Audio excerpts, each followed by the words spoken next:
fáilte ras go dtí Réalta Agus Gaolta agus chuig ar gúrdach don teaghlach is cumasí an éireann. Tá gach ceann ar deide ag agsúla háite cinsiú dó féin I mbeidh ceannis na sreatha ach cé a bhaid ann. Filimid ar an gomórtas. Seolinn go dtí an céide ag gunda ordhacha inis chun casa leis a gcathair ceoltóirí cumasacha seo. Beag an fís chréaltóir bainise Paul ag tuairt faoin stáitse downta a thuúrmach. Tá Niall, 6 bliana déag d'aois, agus is seintóir bosca ceol sár chumasacha. Is ball é de bhanna marseáil a corran agus féchann sé gulánta san éide. Nuair nach bhfuil sé món obair scoile, is bra le Liam atá 2 bliana déag d'aois, fáil róid ruthaíochta agus ámachatha lena cháirde. Agus ag an deire ach ní chun deire, tá Matthew, 1 bliana déag d'aois, agus is sé alaí an tóir an tailí. Tásúlagam go dúirir siad seo doing an nacht.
Sin Arcane.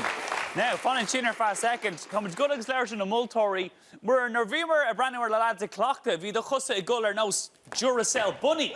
So Glock and Leshka want to hand about shin. Ho Réalta agus bread an polcaí agus muintear an tuisgurt agus ceol na múlacha fair play.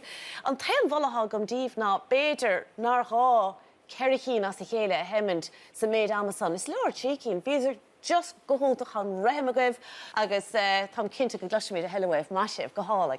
Okay, go on, Mern.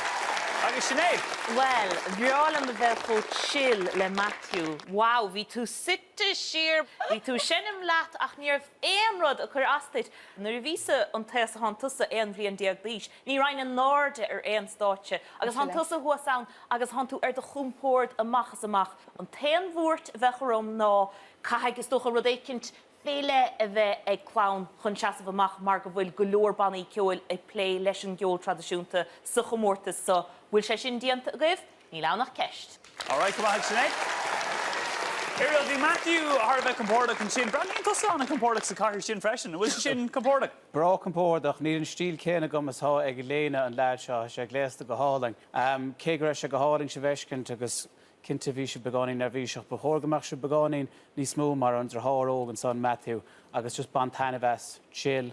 Ach tucha sé sin le roiint ama agus cleachta chumá gur míad amagah fan me ord hana bheits. Fair play. Multory, gur míad amagah. Winter Hughes, gur míad amagah. Take that, you know, tá sé an seo ag ceol le chéile, tá gach, you know, ag obair le chéile, but how are the lads at home when you're not talking about cursey ceol? How's brothers? How's anybody's or any siblings, you know? More often than not, you would get a session in the bedroom. Okay. You would sit and next thing all you can hear is the floor and, you know, the ceiling would be coming down. You know, and it's mostly Niall's foot, but the boys would quite often go up and you'd hear the music going through the house. But thought you were going to cinse, go si the ceol agus níl si the tridge. It's a different thump. Okay, good. Lads, we should arrow swin Gockin on Machin Tanava, so fair play. Or when Ella Gockin and High Winter Hughes.